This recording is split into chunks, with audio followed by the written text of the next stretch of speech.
muhalefet partilerinin ülkeye, millete vereceği bir şey yoktur. Bütün bunlar bir 5 sene, bir 10 sene daha kaybetmemize yol açacaktır. Yağmurdan kaçarken doluya tutulmamıza sebep olacaktır. Milletimizin yüzünün gülmesi, yaşanabilir Türkiye'nin, yeniden büyük Türkiye'nin kurulması, paylaşımda adaletin, yönetimde adaletin hayata geçirilmesi ancak ve ancak milli görüş iktidarına bağlıdır. Kurtuluş ancak milli görüşle olabilir. Artık yeniden refah vakti gelmiştir diyoruz. Yapılacak olan ilk seçimde iktidara geleceğiz. Fakiri daha fakir, zengini daha zengin yapan bu sistemi, bu düzeni değiştireceğiz. Fakirden alıp zengine veren bu sistemi, bu düzeni değiştireceğiz. 85 milyon insan istisnasız bir şekilde hakim karşısında eşit olsun. Cumhurbaşkanı ile Anadolu'daki kasketli Ahmet amca, İstanbul'daki holding patronuyla Anadolu'daki kasketli Ahmet amca hakim karşısında eşit olduğunun bilincinde olsun. İlker Beraber var. Üçüncü bir ittifak düşünceniz var mı?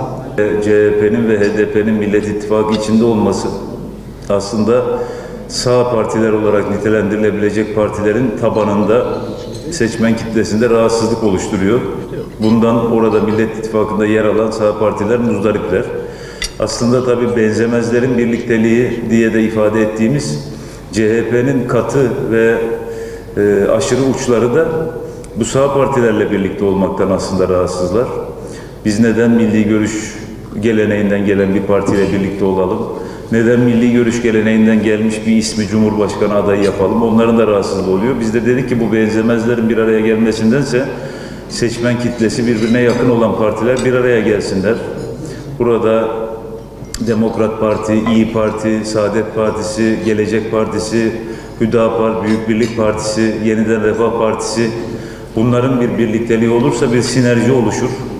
Ve böylece bu biraz önce söylediğimiz endişeler, sıkıntılar seçmende kalmaz. Eğer bir ittifak yapılacaksa böyle bir ittifakın olmasının faydalı olacağını ifade etmiştik. Tabii bu halen daha da mümkün. Çünkü Türkiye'de 24 saat çok uzun bir süre. Bu altılı masanın çeşitli sebeplerle uzun vadeli olabileceğini düşünmüyoruz. Oradan tekrardan bizim söylediğimiz gibi bir ittifaka bu işin evrilmesi de söz konusu olabilir. Daha ziyade tabii seçime yakın dönemde bunlar daha da belirginleşecek. Konjonktür, şartlar, yeni kurulan partiler ve mevcut partilerde bir takım belki değişiklikler olabilir.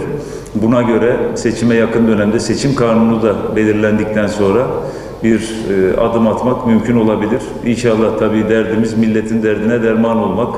Milletin, ülkenin hayrına inşallah adımlar atılması nasip olur.